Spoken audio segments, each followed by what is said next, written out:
CovertMuffin, the rawest dog of them all. Thanks so much, my man. Yeah, we are here to showcase BioShock 2. The last time this was in a GDQ was SGDQ 2014, 9 years ago. That's wild.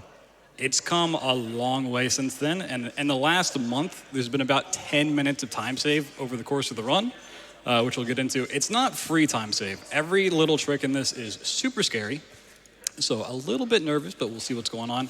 Joining me on commentary is none other than bryonato. I'm back. Thank you. Thank you so much. I wonder, it feels like this is like a tried and true combo at this point. We've shared a lot of GDQ runs together, so thank you so much for having me. Love the BioShock series, and I'm ready to go. And a little bonus for you guys at home. If you want to see him on couch for longer than this run, he's also going to be part of that Halo 3 run. So just did the Elder Scrolls stuff, which was awesome. He's going to help me out on this one. He's not a runner of the game, but he's here to just kind of keep the vibes up. And then if you want to see him on Halo, get those. That's a game I actually know. So, yeah. Anyways, let's get started. We can go through some stuff. This is BioShock 2. We're going to start from a save file. We're playing on easy in the original game, not the remastered.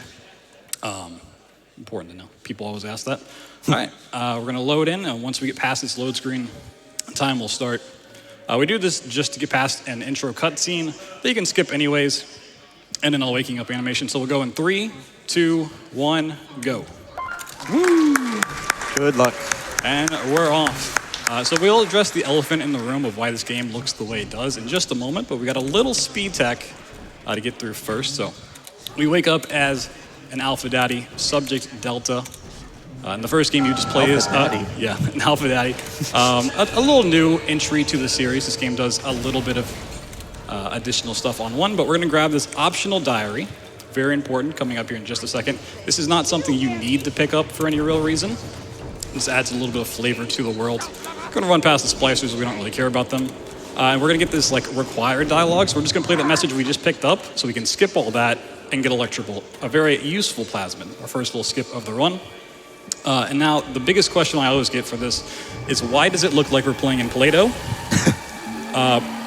Usually you're like, oh, you would just play on lower settings so you have higher FPS for some crazy trick. That's not the case for BioShock 2. We actually play at 60 frames because it doesn't matter. But the game has a really bad crashing problem. If you've ever tried to play it, you've probably run into that. That's tied to medium and high textures for whatever reason. So just playing on low, having the game look like this, you should probably not experience any crashing. It could still happen, but it's just kind of unlikely.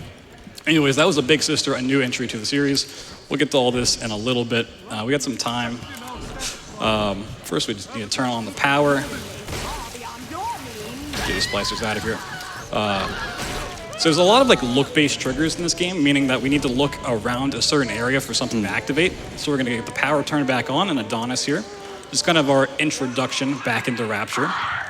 Because this game does take place after the first game. And we meet Tannenbaum, a familiar face from the franchise. There's going to be a lot of little lore stuff at the beginning, and as the further we get into the run, it's going to go out the window real quick. So we get a rivet gun, kind of our first real taste of combat besides melee. It's not going to stick around for very long, but it's kind of nice. So another little sister, and we already saw the big sister, but now we're going to kind of get the mechanics of how to fight her. It's a timed fight, meaning that we basically just have to kill time. Once that timer goes up, it checks to see if either we've taken enough damage as a player or we've dealt enough damage, and it's much faster just to take damage. So we're going to let her spawn in, say hi.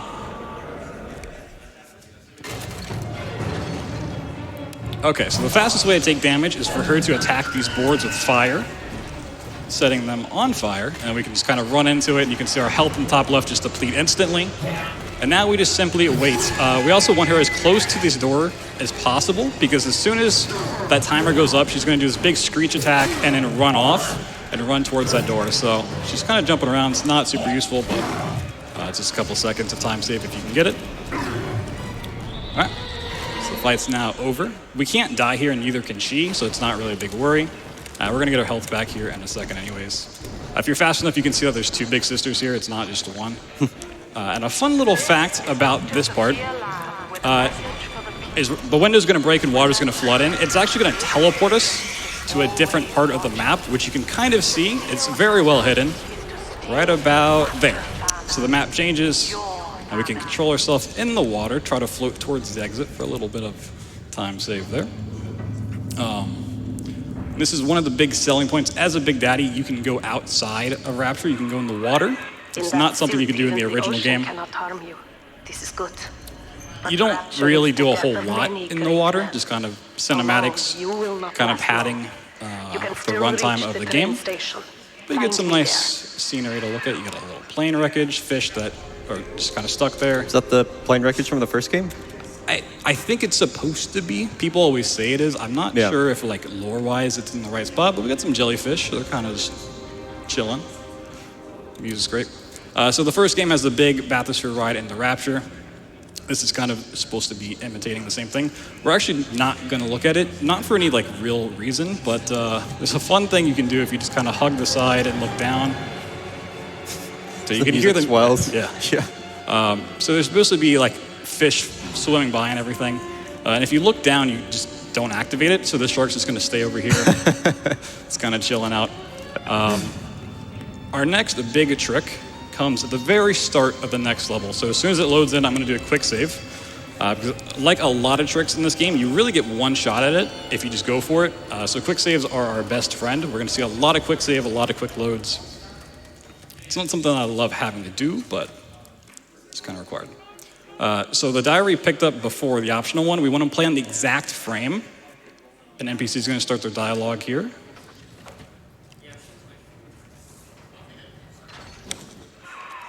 Okay, so we didn't get it there. A little too early. A little too late. So it's frame perfect, so you have to kind of adjust it based on your quick save.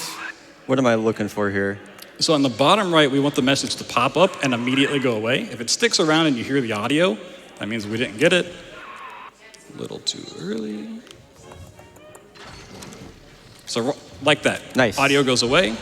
And now you're going to see that happen throughout the entire level. That trick persists throughout the entire level. So all the audio is going to pop up and immediately go away. There's a lot of spots in this level and the next where you have to kind of wait for dialogue to play out before you can continue. It kind of just stops your progression. So all of that now gets skipped, saving a ton of time. There is some dialogue we can't skip because it's hard-coded into like an in-game cutscene, which we'll see here in just a few seconds, but it still saves minutes over the course of the run.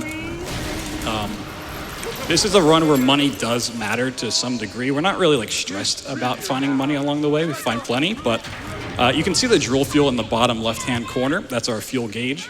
We can do a drill attack with it by holding down the right click. And later on we get drill dash, which is the more important thing. It's kind of a faster movement. So there's a spot where Sophia Lamb, the main protagonist of the game, is going to pop up. Her stuff goes away, but we have to kind of listen to this. So just a little background on the story of the stuff we skipped. And we won't ever get to the end conclusion of it, by the way, so no spoilers. She was kind of the political rival to Andrew Ryan from the first game. And he wasn't a huge fan of that, so he had her sent to Persephone, which is a prison. And she had a daughter, Eleanor. And Eleanor was sent off to become a little sister. And surprise, surprise, we're a Big Daddy. So we got combined. And then Sophia Lamb came back to Rapture to take control after Andrew Ryan met his demise. And she's not very happy that we've taken her daughter as our own. In the intro cutscene, she actually takes her back. We go through this whole part of dying and then being reborn. Like, so that's... So it's interesting that this game has a lot of the same, like, visual beats that BioShock 1 does at the start. You know, like the reveal of Rapture, the main antagonist on, like, a bunch of screens talking to you while splicers attack the window. Yeah, it tries to recall a lot of the similar themes from the first one. It does a pretty decent job. It's just a lot of people play these games for the story, and this, compared to 1 Infinite, doesn't really live up, but it has much better gameplay overall. You can use both a gun and a plasma at the same time. There's kind of more to explore, the more world-building stuff. So I've always thought that, like, if BioShock 1 had the gunplay of this game, it would be, I mean, you know, close to a perfect game, if not perfect. Like, I always felt like that was like the main thing that really held it back. Right. So if you see me fast looting stuff, I'm just using interact on mouse wheel up, so I can just spam my mouse wheel and pick stuff up. This is Eleanor, our little sister. She's all grown up, and kind of that's our whole goal, is to get her back from Sophia Lamb later in the game. Whether we do that or not, you got to stick around to find out. She's going to leave us kind of presents along the way. This is the most useful one. It's telekinesis, the most broken plasmid in the entire series. It is great. It is wonderful. Something's never changed. Yeah. It did get a slight nerf in terms of combat between 1 and 2. It doesn't do as much damage when you throw something, and it uses more Eve. But it doesn't use any Eve if you pick stuff up and use it or drop it. So as long as we don't throw the object that we have, we don't use any Eve, which is kind of nice. In the top left, you can see the red and blue bar. That's health and Eve. They max out at 5. I try to keep it as high as possible, because there are some skips where you just like burn through Eve. And obviously we want health to be pretty high as well. So at all times, I'm going to try to keep that at 5.5, and then the drill fuel all the way topped up. And so I'm just using explosives to play out the splicers. So while telekinesis is super, super broken, which we will definitely see later on, the way that this level's laid out, it is very vertical, as we're finding out now. So it's not very useful here. And the next map, which is the bane of all BioShock 2 speedruns, Ryan Amusements, it's completely unbreakable. So it's not very useful there either. But trust me, it's home to some silly stuff. So I want to give some shout outs to the community. KPC Zombie is an absolute beast at finding every trick imaginable. He found a lot of the splicer surf technology that we find now. A lot of the community has since approved upon that and optimized it, but he found all the proof of concepts. He's like, hey, what if we just clip through this wall or clip through this door or fly through the entire map? Wink, wink. So huge shout out to KPC for being the one that really break the game in the more modern scene. And also shout outs to the multitude of new runners who've come along and taken a peek at stuff and optimized it. Huge shout outs to Gulch too. He is the current record holder. He took it on Friday when I left on Saturday to come here. So not too happy about that, but we'll grind it out when we get back. He bided his time and waited on. Myself and him have both been grinding this game lately, trying to get sub 40. I was the first to do it at 39.46, and then he beat me with a 39.25 or something like that. So huge shout outs for that competition. It's always awesome to see. Now we're going to do a little bit more combat. Get him out of here. We got introduced to trap rivets on the right up, kind of alternate ammo that you get. Every weapon has 3 types. It has normal, then 2 special ones. Trap rivets you place on the floor, and if something runs over it, it takes damage. This is Tenenbaum. You can really see the low graphics at play here. It's something. So her stuff can't be skipped, but typically Sophia Lamb comes on the television, and all of that stuff's going to get skipped for us. She's going to run off. And then we have a little fight just to end off the level. There's 3 waves here of splicers. It's always going to be right side, left side, and the 3rd wave is random. So we're going to put down some trap rivets over here. Let them run into it. Okay. Let's go ahead and use some explosives, and then they should be over on this side. Yep, okay. So the security alarm doesn't really matter. We're going to be out of the level before the bots show up. A little bit more dialogue to skip. You'll see it pop up in the lower right. Boop, boop, and we're out. All right, on to Ryan's amusement. So that's a core of the run so far. The first 3 levels of this game, this is the second one that we're leaving here, is half of the run. The other half are the last 6 levels. It's pretty crazy. Sounds like the anthology run we just watched. Yeah. So when we load into Ryan Amusements, we're going to see a block of ice that we need to melt to move on. You're supposed to buy Incinerate to melt the ice. There's other ways to melt ice later on, including a barrel. We have to do another diary skip here, by the way. But that ice doesn't become meltable until you buy Incinerate, which is a huge problem. So we're going to do a quick save here. So because you save at different times every run, you kind of have to adjust based on your quick save. So you have to do this at the start of every level? Yes. Okay. So once you leave a level, it goes away. This is kind of a tricky one. But it will persist through a save on that level? Yes. So okay, that's nice. No matter what you do in that level, as long as the game doesn't crash. The game reaches a certain state. Yeah. Okay. It's just glitched out for forever.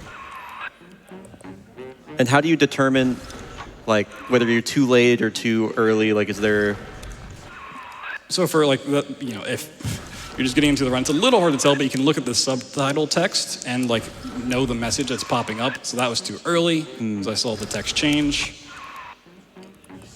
It's nice you can just redo it like this. It's so important. Yeah, the only problem with this is if you quick save, quick load a bunch in a row, it can potentially crash. Let's see here. A little bit of music. Nice little tune though, yeah. There we go, okay. Usually I'd like to get that within 5 tries, but it's not too bad. I can only imagine it saves a ton of time, like collectively. Because this level's not broken, we can't skip a whole lot. We go through a lot of those sections that have the required dialogue. So it saves even more time here. The splicers yelling is always the best part of these runs. Damn. They definitely don't have any chill. So this is a power to the people machine. You get your weapon upgrades here. The only thing we're going to get is drill damage, just so we can do some more melee damage. The drill is very, very, very strong, and you get a lot of stuff to kind of upgrade it. So I'm just going to buy out this hack. This is the first hacking minigame, or second hacking minigame, I should say. They kind of changed it between 1 and 2 from the pipe puzzle that you may remember. This game tries to keep you a little bit more immersed in the world, so instead of taking you to that menu, kind of just does it that way. So we're going to pick up our machine gun, and this basically replaces the rivet gun at this point. Just kind of does more long-range damage. So we had to go and get our golden ticket so we could go into the park. And now this is Orion Amusements. He's going to be a little nice and give us a couple tonics. It's our introduction to these. They're like plasmids, but they're just kind of like equipable things that help you out. So that's Sports Boost. It lets you walk faster. You know, free time save. Why not? So now we're on our way to get ourselves a little sister. Not Eleanor, but just another one. We're getting another tonic drill power, so we get more drill damage, which is pretty cool. And you can just go ahead and go away. So this level, once again, so it's a tutorial. It's going to showcase the new and improved escort mission, because everyone loved that from the first game. They really doubled down on it. I'm just leading the Big Daddy back towards the beginning, because that's where we need to go eventually anyway, so he should charge. And then a really good way to do early damage is Electric Bolt and just the drill. There's the little sister. Just pick her up so you can see all the dialogue we'd have to sit through. So she's R now. All right. Sorry, buddy. So now in order to get enough Atom to buy Incinerate, we have to go harvest 2 bodies. And there's no way to speed them up. It's simply on a timer. In the first game, it's based on killing enough splicers to move on. So the faster you kill them, the faster she's done. But you're going to see the bar pop up on the left-hand side. And we just want to make sure that keeps going up. If splicers start attacking her, she pauses. But she's just going to do her thing. In fact, we're not going to even fight the splicers here. This game has sort of a cap on how many enemies can be spawned just to save resources. And it doesn't save any time to do this. It's just kind of a fun thing to do and showcase. If we don't kill the splicers here and they stay spawned in, when we get to the second harvest, we shouldn't see any splicers at all. So we can just kind of relax for a little bit, maybe get some beautiful donations from CovertMuffin. You know what? Let's go ahead and get one. Do a little test run. All right, sounds good. Well, donations have been coming in because we are just $17,000 away from making that Halo 3 bonus game. Let's kick it off with a donation from GH Cosplay with $25 that says, first time donating to a GDQ. Had to donate during BioShock 2, a favorite of mine. Good luck, bloodthunder. Thank you so much. All right, she's almost done. She's going to drink up the Atom she harvested. The door behind me is based on a look trigger, so it's not going to open until I look around at it. And splicers are going to immediately jump out of it, so just to make it a little bit easier, I wait until I pick her up so I can just get around them. Pick some more out. And this is the only ride in Ryan Amusements. It's not a really great park. It's kind of just propaganda that Andrew Ryan put together to say that the surface is bad and you shouldn't go there. Which, speaking of which, if you're wondering why we're an Alpha Daddy, I believe the lore goes, it's been a while, so maybe... I'm not the lore guy for this one. Maybe a little wrong, but I believe you are initially like a diver that stumbled upon Rapture and being sold out by someone that we won't meet later on named Stanley. So the second harvest. Andrew Ryan was a little fearful that we were going to tell people on the surface, and then so he turns you into a Big Daddy. I believe is the lore. Someone can correct me if I'm wrong. That's a place we might show up. I hope not, because we need to do a little cleaning around here. It's a little dirty. see what's going on. So we're gonna pick up some stuff. The wonderful music of Doggy in the Window. And this beautiful view of Rapture. What a great vista. The enemy cap on this reminds me of like the modern Doom runs. Yes. Same concept, I would imagine. So you know if you run a game a lot when you have strats for like meaningless stuff, like cleaning up, just putting away the tools. Oh.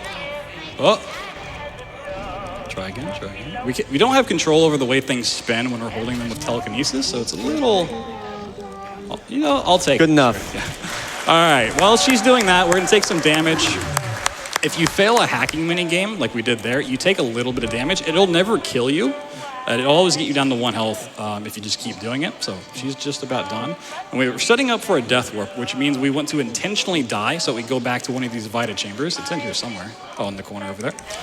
We're not going to go to that one, but just so we don't have to walk everywhere all the time. This walking's pretty slow. We're going to die, so we respawn at one of those early on in the level. Also, if you see me doing like these weird jumps and like moving all around, it's just because I kind of get tired of just walking in straight lines.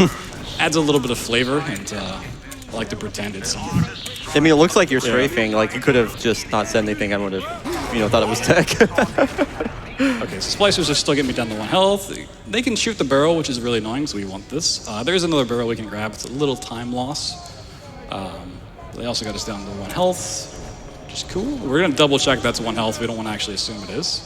I'm just gonna drop this down here. And so now that we've harvested both bodies, we have the ultimate choice of do we save or harvest the little sisters? Bro. And so you might want to look away because it's not pretty. Oh. I'm sorry to say, we do in fact harvest them. Dang. It's in the name of speed. Oof. That's a big price to pay in the name of speed. So now we have the atom, we can go on a little bit of a shopping trip. We're gonna double check that we're at 1 health, and then we need to die specifically in this corner, because this corner is like right below the Vita chamber, the main lobby. So we can skip all the way back. Nice. Because this game is a big fan, and the whole series really is, of showing you the obstacle you need to overcome. So the iceberg at the beginning of the level is what we're trying to overcome. And then we have to go do something and then come back to it. So anytime you can go back faster, it's gonna work out pretty well. So we're gonna do another death warp here in a little bit. But first we need to do a little bit of shopping. And the death warps, they're just based on your proximity to the nearest respawn point effectively, right? For the most part, the ones that we're abusing and why these work, we don't really understand the full reasoning of why they go where they do. And Poppers Drop, the next level, it really doesn't make any sense, but it is really, really nice that it works out. Cool. So I need to be a little careful with my health because there's a lot of stuff potentially. The splicers are a little random. Sometimes they're here, sometimes they're not. Hey. Go away. So now we also get introduced to the fact that if you deal with little sisters, harvesting, saving them, whatever it is, you eventually spawn in a big sister who kind of hunts you down and tries to fight you. We do actually want to fight her because she has Atom on her, about 40 of it, and we need that as well for the shopping trip. Jeez. But we're gonna kind of stack 2 things together. So we're gonna go wait at the train station because we have a little bit of cutscene that we have to wait through. So if we can stack that waiting with killing the big sister, kills 2 birds with 1 stone. So this door here is locked, so we just death warp past that, a little bit back towards the train station. So you can hear the big sister doing those screeches, and those mean she's like teleporting and chasing us down. And our goal is to have her spawn in this little room. It's a little bit based on like where you're looking and stuff. So Sinclair's gonna come out. He's supposed to lead you through the game. We're not ever gonna see him again, to be honest. I like to look a man in the eye when I give him my word. You and me, kid, we're going places. We sure are, Sinclair. You guys should pop up. Once again, awesome. so a little lecture bolt, the 1-2 shock. Gonna pick up the stuff, and we're off. That's a cool trick. That's a cool trick. And that's half of the run. Like I said, the first 3 levels are as long as the last 6. So things are about to speed up quite a bit once we get in the Popper's Drop here. We got time for a donation. All right, well, this is on par with what you just did because we have $25 from Nico that says, excited to see the best BioShock game get its due at GDQ. Big Sister says, which means please donate for the next bonus game. I love Halo 3. At least, I think. My evil screeching to English dictionary is a little old. I think that was a pterodactyl. But Well, I that being appreciate said, the effort. You're a couple octaves below a little sister there, a big sister, I think. We'll work on it. And that being said, we are just $16,000 away. Can we get there, audience? Let's go, chat. All right, Popper's Drop. Once again, you're supposed to go over to this area, this Sinclair Deluxe. You start a quest line to go and get Drill Dash and learn about brute splicers and photography. We're just going to immediately make our way towards the camera. This is a part of the game you could skip with all the stuff. We're going to buy a plasmid slot so we have an extra plasmid that we can play with. We're going to fill it with decoy. We're going to buy Winter Blast and put it over top of one of our others. I need to switch that, actually. I messed that up. Drill Lurker there. And we'll go over what all of these things do here in just a second. So we actually want to get rid of Electrobolt and have telekinesis here. Luckily, there's a gene bank, so I can fix that real quick.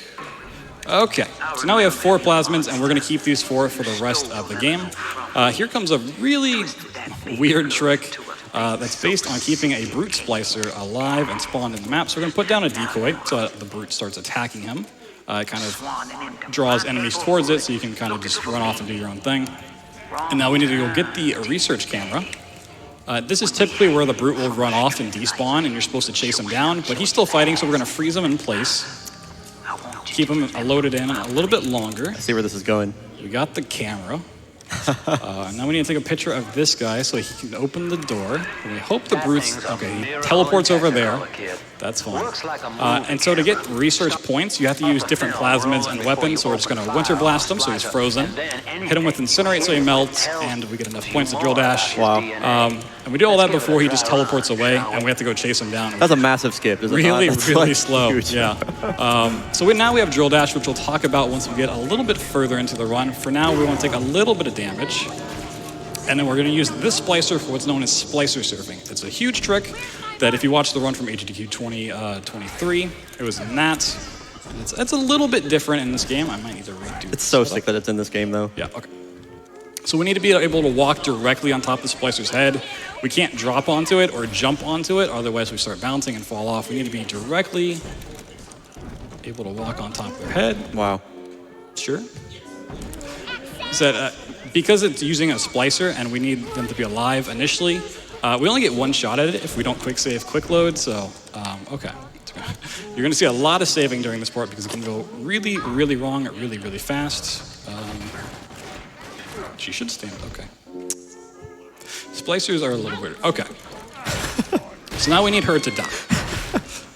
So you're going to see that I'm kind of like going along with the splicer. I no longer have collision.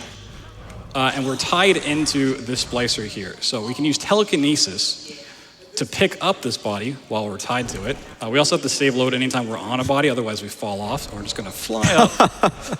We need to land directly in this window. So all of these tricks can go a little bit wrong.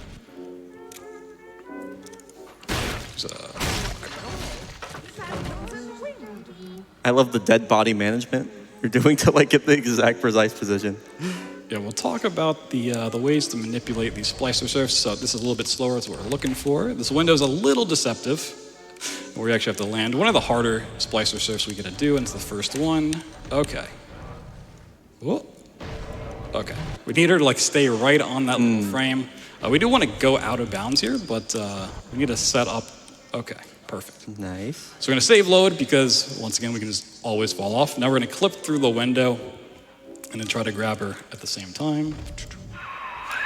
Look at you, sport. A regular junior shutterbug. And it appears you've picked up a new trick from that big galoot.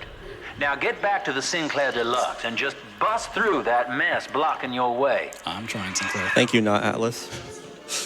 So now we're like out of bounds. We're gonna go through this window, up through the floor, and now we've clipped all the way past the Sinclair Deluxe. Picked up a new trick from that big galoot. Now get back to the Sinclair Deluxe and just bust through that mess blocking your way. Also, if you save when a message is playing and then reload, the message plays from the start again. So if you like fail that same trick over and over, you just hear the same dialogue repeat. It's great. This is the second morality thing that they try to implement in this game. So you have the little sisters where you save or harvest. And there's 3 people that kind of contribute to where you are now as a big daddy in the whole story. And then you can either like kill them or let them live and like You have the secondary system running on. Grace was the one that was in charge of protecting Eleanor when Sophia was away. She got taken, and she blames us for doing it, although it wasn't our fault. For a long time, we let Grace live here because it was just faster to just leave. But it turns out she has not only money on her, which is really nice for drill fuel, but also an auto hack dart. So in the name of morality, we're going to choose speed. Your call. Bro. So we're going to pick up the ticket that we need for the train. She's taking a nice little nap. And this death warp is going to send us all the way back to the train station at the start. There's a lot of fighter champs that we hit on the way and a lot in this area, but for whatever reason, we go all the way back to the start, skipping a lot of walking, putting the key, and back on the train. And that's Popper's job. It only gets crazier from here. The game's way of progressing us through so far has always been the train. You get on the train station, you have to clear the path for the next one. That kind of goes out the window here, and we get back into underwater sections. And there's some really fun stuff you can do with that. We get a little bit of a quiet ride here. Sometimes the audio bugs out, not in a good way, but it's fine. So we got a little bit donation. All right, excellent. Well, indeed, we have a lot of donations coming in, chat, because we have raised 62,000 out of 77,000 that we need to hit for that bonus game. And we have a $250 donation from Pattern Match that says, I'm a simple woman. I see a bonus GDQ game, I donate. Thank you so much, Pattern Match. We also have $25 from MukiLX that says, always happy to see any BioShock at GDQ. And I always try to donate when it's on. Get him, Mr. B. We're trying. All right, so now we're waking up in the Siren Alley level. We just saw the place we're supposed to go to, Dionysus Park. And now we have to go do something else and come back. Unfortunately, there is a way to clip in there, but the level exit isn't available. So we're gonna go find Simon Wales, who is the cult leader, follower of Sophia Lamb, the leader of the Rapture family. So the lore is not super important for the run, but we're just gonna drill dash through here. So these speed ups through here cost about 25 drill fuel each. We're gonna do a hard save real fast because this can go really wrong really fast. So drill dashing whenever we can is really, really nice. But we don't actually get the... Mother of mercy, I think gonna that freeze was this guy in Simon place. Wales. What's he done to We're him? gonna stock up on a couple things, buy some drill fuel. Himself? All He right. and his brother were Rapture's So architects. it's very convenient But splicers line up the way they do along. for these splicer surfs. We're gonna wait for him to back up, freeze him in place, Kind of church. just kind down of at the lead him pumping over here, station. Expect a wreck. try to bait out an attack. There's a couple other splicers in this area that we need to be a little kind to us. So we're gonna put down decoy to draw their attention away. And we don't want to immediately try to kill the splicer here, because if they're in Winter Blast, they just kind of shatter into pieces. So we're just gonna use Incinerate to melt them. And once again, we're just kind of in this weird state of being a ghost, but we're tied to the body. Decoy's probably about to run out.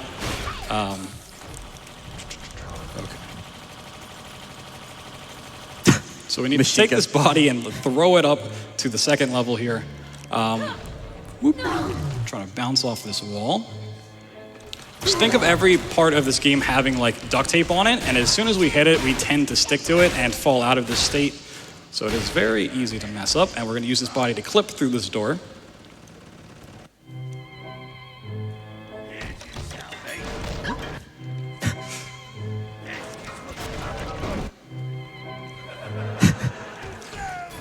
Okay, we get stuck here, we go out to the side, and we're through. Nice. All right.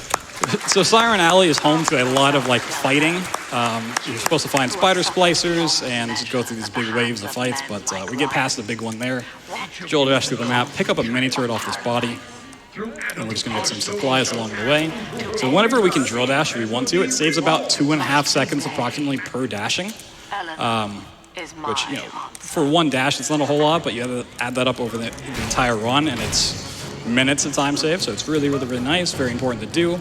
We could skip drill dash entirely. We have the ability to, but it just saves so much time that currently it's not worth doing, so kill out some enemies. It looks way cooler, too. Yeah. So we're gonna spawn in this brute, and we're gonna block his path. A lot of enemies spawn in and then have a certain animation they do, so he'd normally run towards us, but because we're in the way, we just kind of keep him here. And now with Winter Blast, you can see that I'm using that for every fight. it keeps them in place, so it's very easy to do damage, but there's also like a second health bar that's a little lower. You can kind of see where the image in the middle there's differed. You can see the ice part going down much faster. As soon as that hits 0, even if their health is, at half, like over there, they still will die all the same. But you have to keep them frozen the entire time or it resets. Yeah.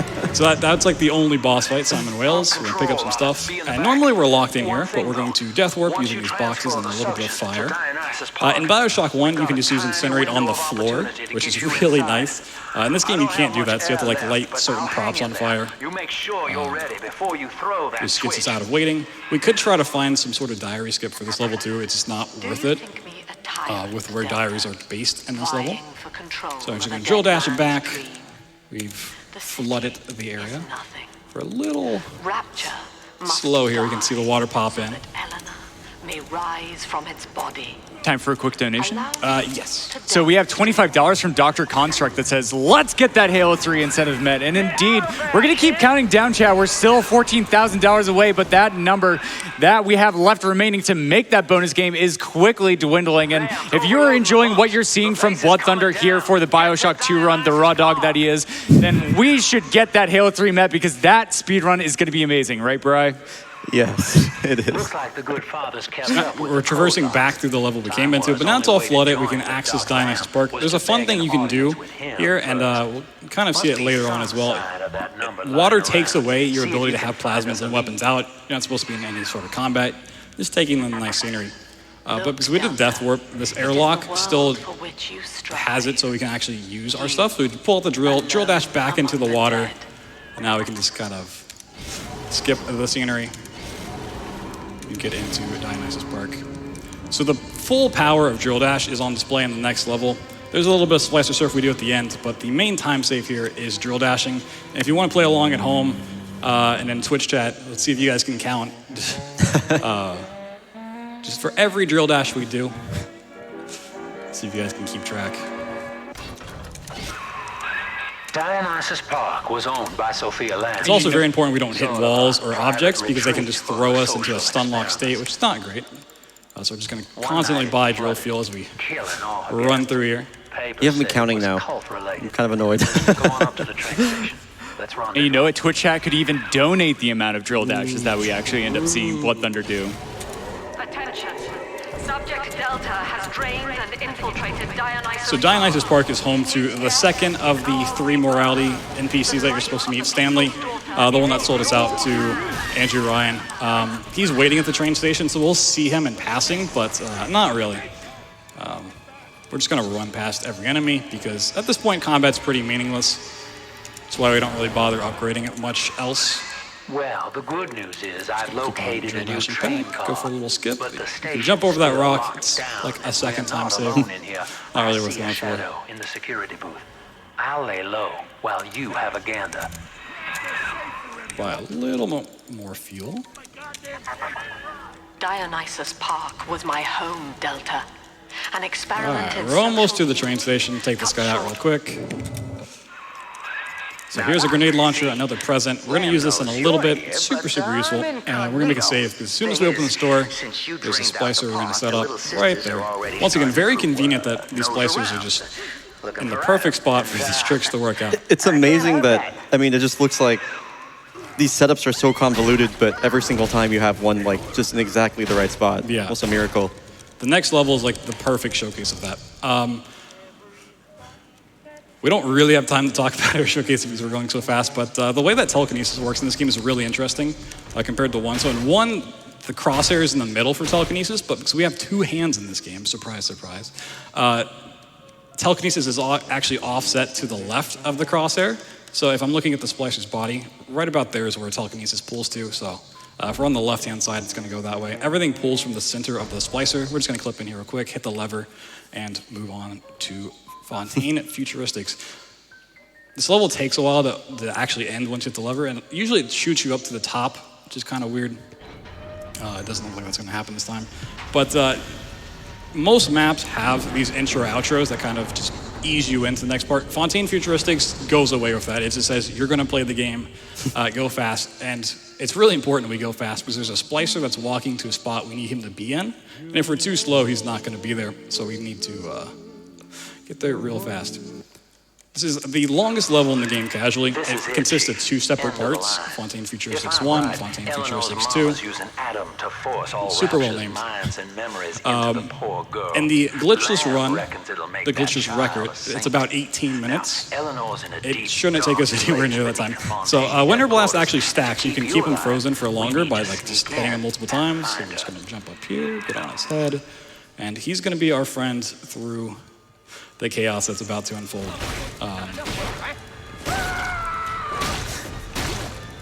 So we're actually going to place decoys so the door opens a little bit early. So we're going to take him for a little bit of an adventure. So there's this intro part, then there's an underwater section, the first Fontaine Futuristics level, another underwater part, Fontaine Futuristics 2, and then you finally go back into water.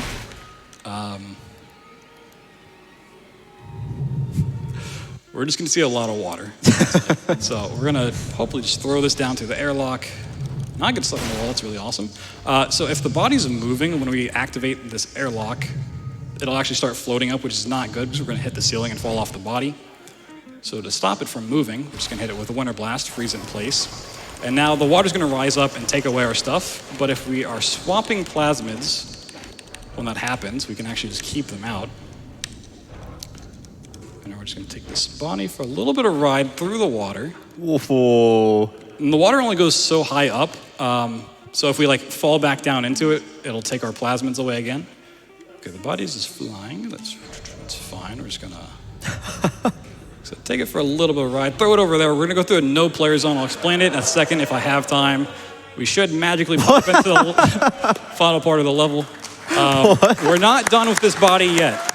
That's FF1 we skipped. We have to skip FF2 as well. So yeah, we landed in the water. I'm just gonna wait for this to rise up. We're gonna throw this body. Not in a place I love.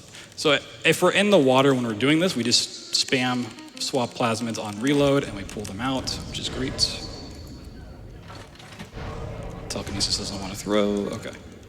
So now we need to clip back and bounce, which is super scary. It kind of turns into Plinko here real quick. Ooh. I don't love that for me.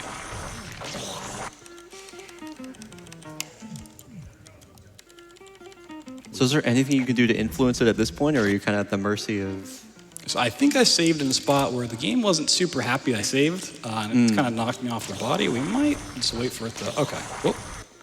I just gotta wait. There's a lot of desync that can happen with bodies. Yeah, if I don't move, we're fine. Okay.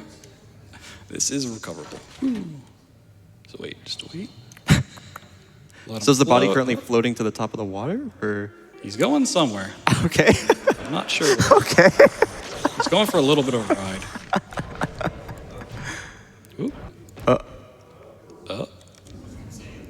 Okay. We should be able to make this work. It's a trick that like it's gonna change every single run because it's not gonna be in the same spot all the time. Yeah. But we'll see if we can make something happen here. And we clip back in bounds. Let's go. Wow. It's tricks like that, I feel like that really showcase like a runner's skill and ability to improv in scenarios that they probably didn't expect to find themselves in, especially on a stage like this. So that's awesome. Way to be. I wasn't scared of that trick. I am scared of this one. I've been telling people all week, if I get this in 10 tries, I'm happy, so... It's a big number. We'll see what happens. Outer Persephone is where you're supposed to find Eleanor. You go through this big cutscene with her and Sophia Lamb. And if you've played this game, this is where the little sister part takes place. You go through the world of Rapture as a little sister, and you see what they see. We don't have time for all that, unfortunately. It is a really great part of this game. We're going to pick up a proxy mine. It's going to be really useful here in just a second. A little bit more fighting that we got to do before the run's over. A couple more drill dashes. So we're going to do a splicer surf on this level, but we're not going to use a splicer. We're going to use a big sister. It's a great name, Big Sister Splicer Surf. But you can't use telekinesis on a big sister body, which makes it a little problematic for us. Because we're going to go through this door, which is right at the end.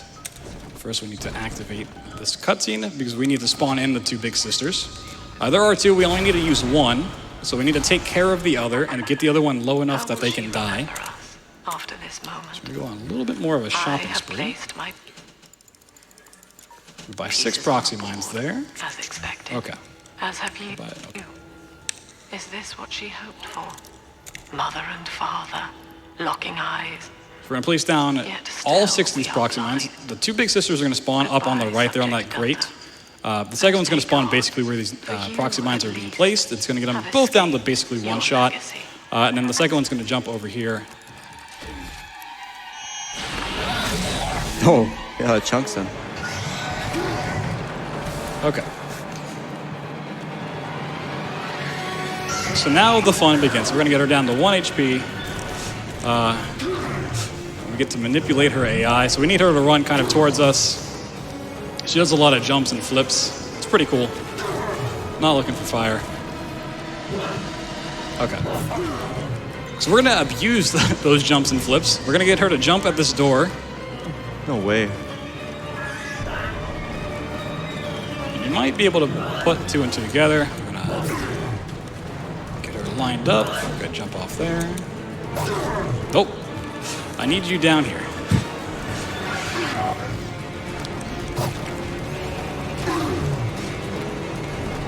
Okay.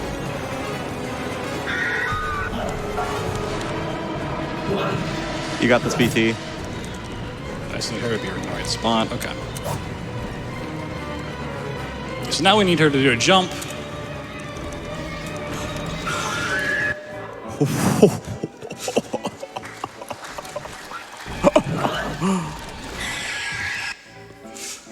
This looks really easy.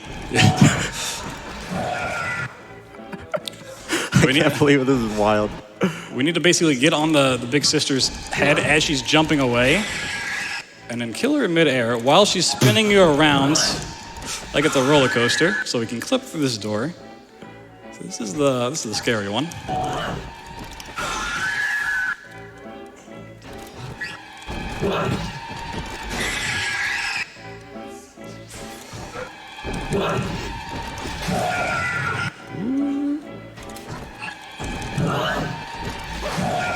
All right, I think Let's that's go, 100%. BT. And the first one's still. Wait, that one didn't die? Wait. Okay. Okay. Let's go. Woo. Okay. That was sick. In a game filled with like ridiculous tricks. Yeah, that was the I don't know scary how you one. found. I don't know how y'all found That's that. a KPC special right there. That is wild. There was an older trick in that same spot, which was even worse, if you can imagine. So we need to do one more diary skip here at the start of this level, and this is the final level. This is Eleanor, by the way. She's now a big sister. Oh, we got the dialogue skip. Okay. That was quick. Not too bad. That one's actually based off of movement and not just like a random timer, so it should be the most consistent, even though it tends to be the hardest. So a whole bunch of enemies are going to spawn here, and we're going to grab one of the splicers, which you can probably see where this is going, and we're going to distract the others. We used to kill all of them and then use a brute, and it was super slow and super awful, which is the nature of speedrunning. All right, splicer needs to come around here. This is an emergency. Subject Delta has escaped. So I'm bouncing off the head. It's not right in the spot that I need it to be, so just reset. Thank you. This is an emergency. Okay. Subject Delta has A escaped. couple more steps. Eleanor Lamb has turned. We actually want the splicer, once they die, to fall down the stairs. That's really good for us there. We're going to put down our decoy. Is the decoy just basically so you don't have stuff Yeah, so getting this in your brute, way? yeah, this brute likes to throw rocks at you, which is Right. I going to remember knock that. you off the body. So we need to take this body upstairs. Just going to do a little bit of a U-turn mid-air here. I see what you mean by getting stuck to the walls. You just Yeah. like barely graze them. Yeah. Let's go out a little bit. Okay. And then we just have to get through this door, and we are done with the run. So I hope you remember the story and all the plot points. There will be a quiz later. I can't believe we're at the end already. And I guess I should wait to ask before time. Might need to move the body a little bit. Because I'm assuming time is coming up, right? Yes, as soon as we hit this little cutscene, that's time. Wow.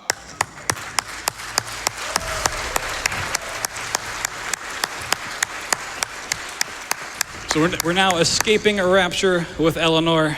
Unfortunately, it doesn't quite go the way we hope. She managed to find a teleport plasmid, which we unfortunately don't have.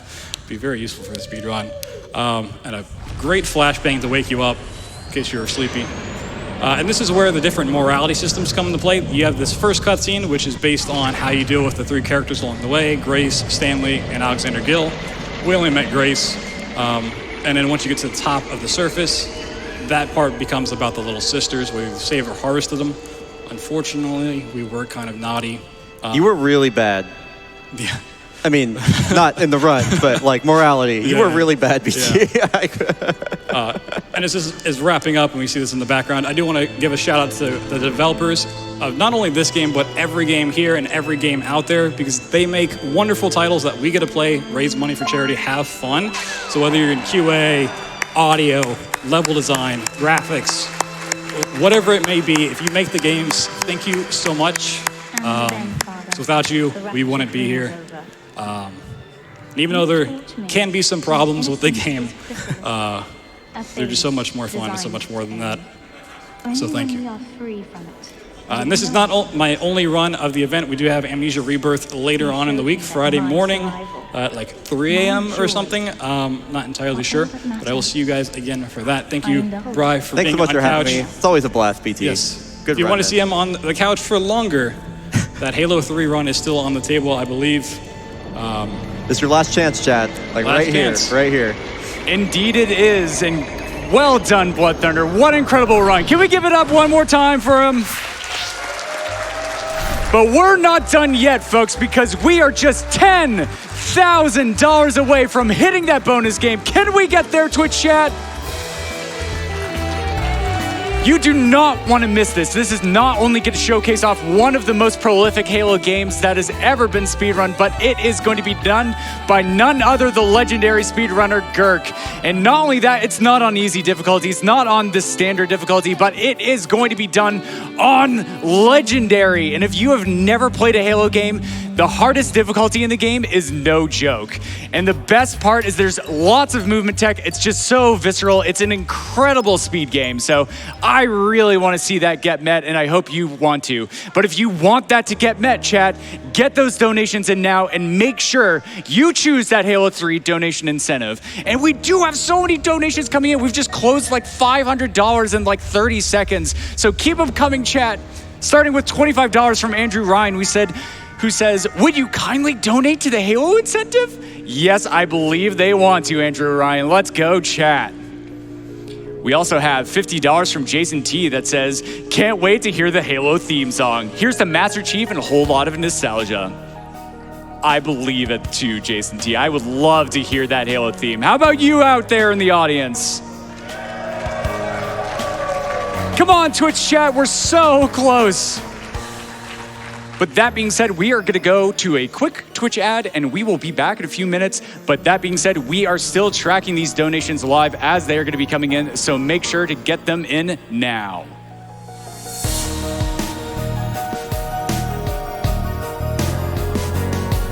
Okay.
Hello, everyone, and welcome back to Summer Games Done Quick 2023, live from Minneapolis, Minnesota.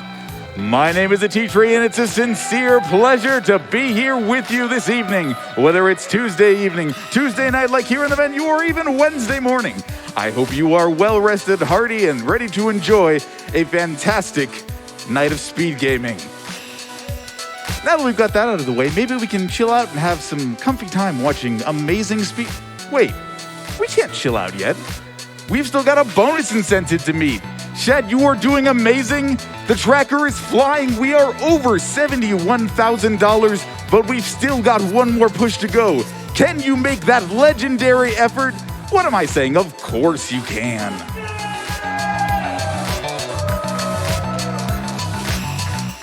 But before we get to our next part of the evening, a few messages from some friends who helped make this week possible.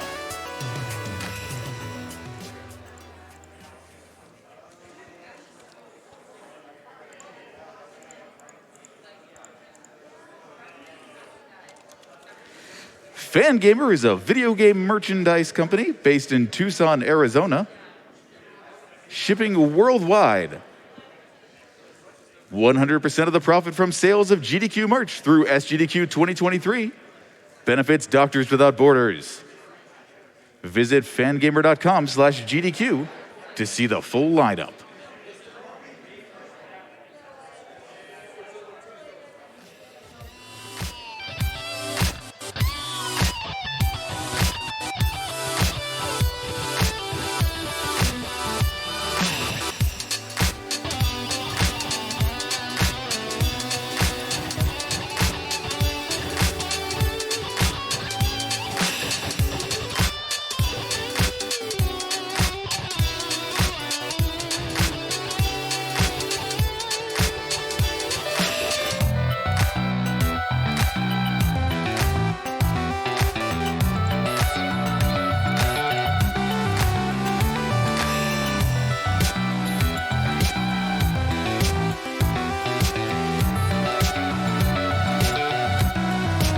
While we calibrate our Ghost anti-grav thrusters and refill our warthogs, how about some donations from our amazing audience? Dave Calzone sends in $25 to Doctors Without Borders and says, Halo 3, let's go! $25 from Klizzix, who adds, I'm always willing to make GDQ last longer. Let's get that Halo 3 incentive. And $500 from Fly to the Moon, who simply says, Halo 3. Thank you so much to all of you for your amazing generosity, and you out there in chat. $20, $10, $5, it makes all the difference in the world.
Chad, you are almost there. I can see it. Less than $2,000 left to go for our Halo 3 legendary run. Let's go. Last push. We are being helped along by people like Holy Paladin, who donates $50 and says, enjoying this week of speedruns, cuddled up with our little newborn Ada. Let's get the Halo 3 incentive met, Chad, so we can all spend more time together, raising money and watching great speedruns. Lots of love. And now I hear we've got the Red Bull Daily Recap. showing you the moments you've missed today, what to look forward to tomorrow, and the parts of speedrunning you absolutely, positively need to see again. GDQ interview crew, how do you do?